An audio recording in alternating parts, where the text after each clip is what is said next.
Falaram para você que sistemas monolíticos basicamente é coisa do passado. Coisa simplesmente da década passada e que você agora tem que trabalhar com sistemas distribuídos, trabalhar com microserviços, porque isso sim estar na modernidade, né? Será que isso é verdade? Será que não dá para você trabalhar com sistemas monolíticos de forma sólida e que fique fácil depois você migrar, caso você precise realmente para uma arquitetura distribuída? É isso aí, meu povo. Hoje a gente vai falar sobre sistemas monolíticos e os principais tipos de sistemas monolíticos que você tem que pensar na hora que você está desenvolvendo o seu projeto.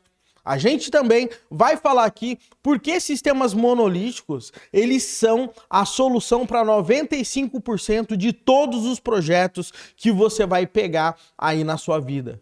Então, bora lá, roda a vinheta, porque hoje a gente tem bastante coisa para falar. Bora!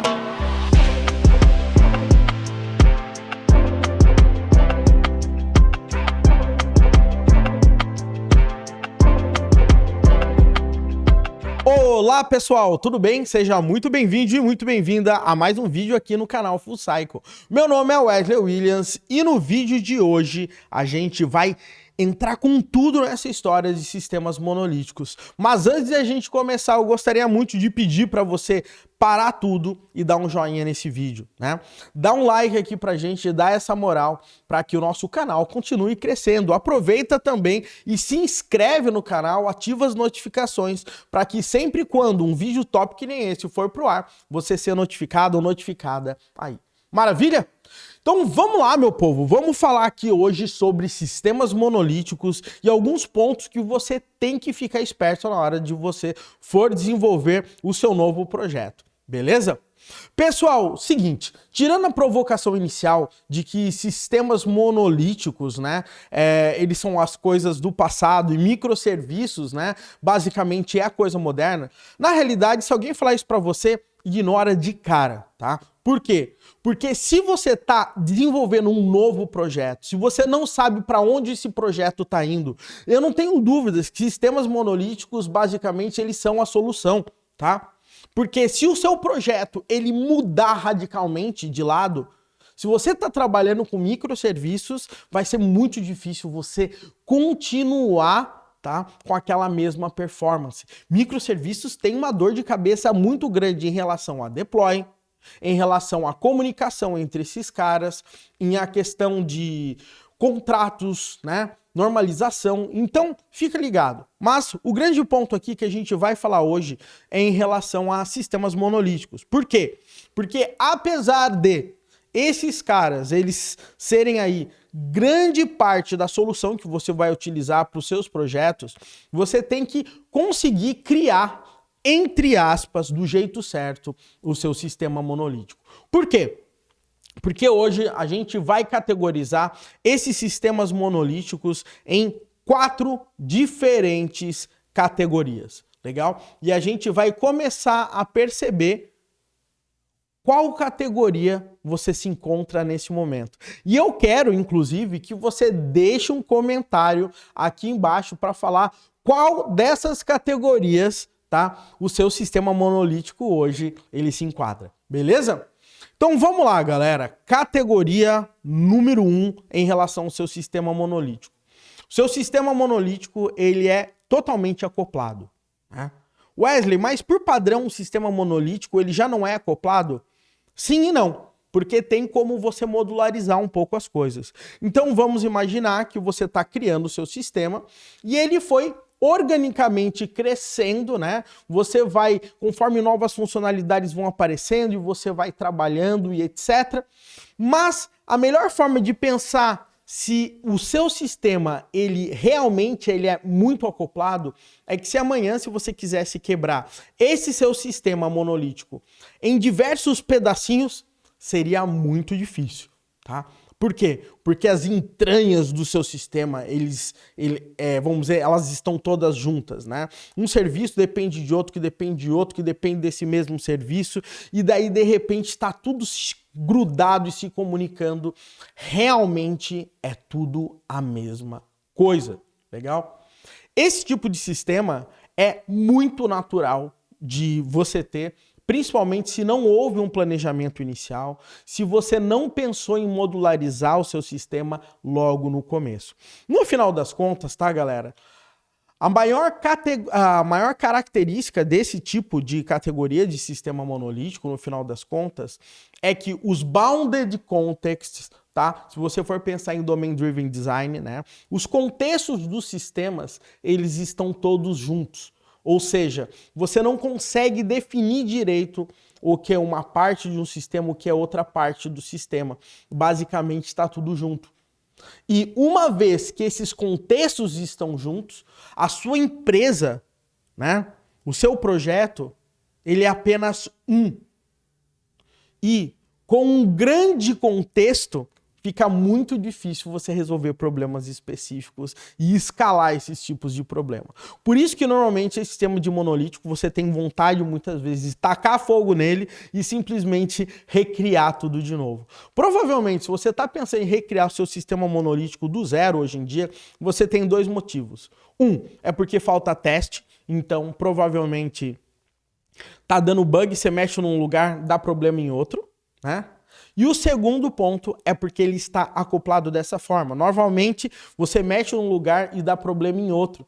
Se isso está acontecendo, é porque você tem um grande indício dessa pequena doença dentro desse sistema, né? Ou seja, qualquer coisa que você faz nele, você tem um grande efeito colateral para o resto do sistema, né? Por isso que nesse tipo de sistema monolítico, o mínimo que você tem que ter são testes automatizados. E se você não tem teste hoje em dia, ó, puxando a sua orelha de leve, tá? De leve, porque quem nunca, né? Eu recomendo que você comece a testar de fora para dentro mesmo, para você diminuir essa sensação. Beleza? Segundo tipo de sistema monolítico. É aquele tipo de sistema, tá? Que é o pior tipo de sistema monolítico que você pode ter. É pior, inclusive, do que essa primeira versão que eu acabei de falar, tá? Qual que é? É aquele bendito sistema monolítico que você quer fazer porque você ouviu falar em microserviços. É isso mesmo. Você acaba criando diversos tipos de sistemas que no final são todos monolíticos, mas eles estão separados. E aí o que acontece? As dependências deles são tão grandes que para você fazer o deploy de um, você tem que fazer o deploy do outro. Aí você vê que tem um cheiro, né, um bad smell muito grande, porque esses caras deveriam estar num único lugar. Legal? Então, se você está querendo começar a trabalhar com microserviços e esse tipo de coisa, e para você subir um serviço, você tem que subir um outro, provavelmente você está no pior dos mundos, tá? Você está trabalhando de forma separada e com grande acoplamento. Então, se você está nessa situação, é melhor você trabalhar com um único sistema monolítico. Acredite para mim, tá? Então, esse aí é o chamado de monolito distribuído, tá? E ele não é tão distribuído assim, ele é totalmente separado. E normalmente, muitas pessoas ainda utilizam o mesmo banco de dados para fazer nesse tipo de sistema. Então, tome muito cuidado. Essa é a pior situação que você pode estar no dia de hoje, falando em desenvolvimento de sistemas. Monolitos distribuídos, beleza? Mas agora, vamos falar de coisa boa, né? Não sei se você lembra da época da TechPix, mas vamos lá. Seguinte, a gente tem uma outra categoria de sistemas monolíticos que são os nossos sistemas monolíticos modulares, tá? E esse tipo de sistema, ele é muito bacana realmente. Por quê? Porque você acaba separando cada módulo do sistema monolítico para um contexto. Ou seja, se você tem, né, e conseguiu visualizar no seu domínio diversos subdomínios, você vai modelar esses subdomínios em contextos e vai fazer com que o quê?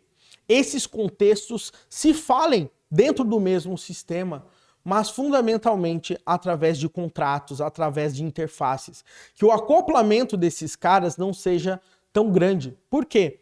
Porque se um dia esses caras evoluírem, para você quebrar esse cara em microserviços, vai ser muito, muito mais fácil. Além disso, você vai ter muito menos efeito colateral. Por quê? Porque cada contexto não tem que saber detalhes da implementação de um outro contexto, tá? Você pode criar fachadas, inclusive, né? Ou seja, façades, para que um cara consiga falar com o outro. Mas você mexendo nesse outro contexto, esse cara não tem a mínima ideia do que está acontecendo. Então, olha só que interessante, galera. Comece a pensar no seu sistema monolítico como se eles fossem microserviços dentro de um mesmo sistema. Lembrando sempre, galera, o que é um sistema monolítico? Um sistema monolítico é um sistema que ele tem a sua unidade de deploy. Tá? Ou seja, se você for fazer o deploy e ele é uma unidade, você tem que subir tudo de uma vez para fazer o deploy, isso aí é um sistema monolítico, legal? Porém, você modularizar esse cara vai gerar diversas vantagens. A primeira vantagem é que você consegue escalar times de uma forma gigantesca. Apesar de todo mundo estar mexendo no mesmo sistema, todo mundo está mexendo em módulos diferentes. Tá? E mexendo em módulos diferentes, é como se cada um estivesse trabalhando com o seu microserviço.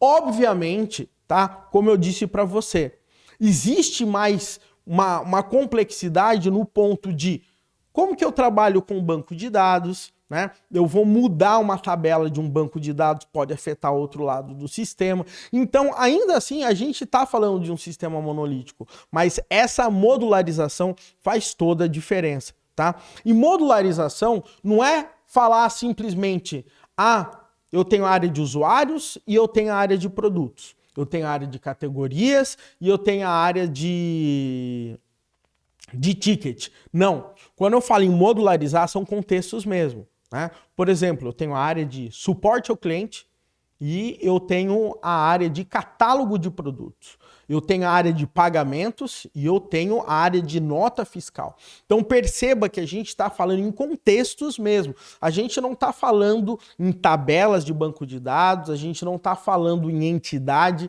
a gente está falando em modularizar. Então preste bem atenção nessa parada, beleza? E a outra opção que você tem para trabalhar com sistemas monolíticos, no final das contas, são basicamente os sistemas monolíticos, modularizados e com múltiplos bancos de dados ou esquemas, tá? E o porquê eu estou dizendo isso? Porque apesar de tá tudo dentro de um mesmo sistema, cada contexto tem o seu próprio banco de dados. E aí, nesse caso, cada contexto ele está cada vez mais independente do outro. Se eu mudar a minha coluna no meu banco de dados, não vai afetar a coluna do outro cara no banco de dados. Por outro lado, você sempre vai ter efeito colateral, como, por exemplo, duplicação de dados entre esses contextos. Tá? Porém, se você já trabalha com microserviços, você já deve saber que isso é a coisa mais natural do mundo em relação entre acontecer. Legal? Então, olha só como é interessante você conseguir partir de um sistema monolítico, que é tudo acoplado, que é tudo a mesma coisa, e que você quer botar fogo nesse cara. Aí você sai de uma implementação horrorosa de microserviços, tentando quebrar esse cara, mas um cara depende do outro. Aí você coloca a sua cabeça no lugar, você parte para um sistema monolítico, onde ele realmente é modular, e uma implementação raramente vai atrapalhar profundamente a outra, porque não tem jeito, né? Você sempre vai ter uma coisa afetando a outra, porque você está dentro do mesmo sistema. Mas mesmo assim, esse acoplamento diminui, né? Então, a sacada de você conseguir trabalhar com sistemas monolíticos é você ter tentar diminuir o acoplamento e aumentar a coesão. Quando você consegue aumentar a coesão, o que que significa? Significa com que coisas que mudam junto, ficam junto e trabalham em conjunto de uma forma mais isolada possível. Quando você consegue determinar esse tipo de coisa, você mantém essa coesão e você consegue desacoplar de coisas que mudam de forma separada. Legal? Então, olha só que interessante. E aí você tem, né, essa parte de conseguir separar os esquemas, pelo menos, de cada contexto para deixar as coisas mais independentes. Galera, tudo tem grau de complexidade e nem sempre trabalhar com múltiplos esquemas no mesmo sistema monolítico vai ser a melhor situação, tá? Mas eu acho que modularizar sempre vai ser a melhor situação para você trabalhar com sistemas monolíticos sempre. Hoje em dia não tem mais por que você não modularizar. E a vantagem que você vai ter que tirar em relação a isso, o que que vai ser? Vai ser o seu framework. Porque o seu framework, ele vai conseguir atender todos os módulos simultaneamente. Então, basicamente, servidor web, sistemas de mensagem, sistemas de validação, bibliotecas de login, bibliotecas de validação, tudo isso você compartilha entre todos os módulos. Então você tem que conseguir deixar algo como se fosse um shared kernel, tá? A parte para que todo mundo se beneficie do framework. Não adianta você querer modularizar e modularizar também essa parte de bibliotecas compartilhadas. Então, use e abuse das bibliotecas compartilhadas, mas modularize os seus negócios. Maravilha? Pessoal, espero que esse vídeo ele tenha aberto um pouquinho mais a sua mente da forma como você enxerga os sistemas monolíticos. E deixa aí embaixo como que você está fazendo hoje. Eu queria muito saber como que os devs aqui que seguem o nosso canal estão trabalhando. Maravilha, meu povo? E se esse vídeo, né, ele agregou um pouco para sua carreira, não esquece, dá um like aqui, compartilha com seu amigo, com a sua amiga, assina o nosso canal e vamos nessa, galera. Um grande abraço para você e até o nosso próximo vídeo aqui no canal Full Cycle.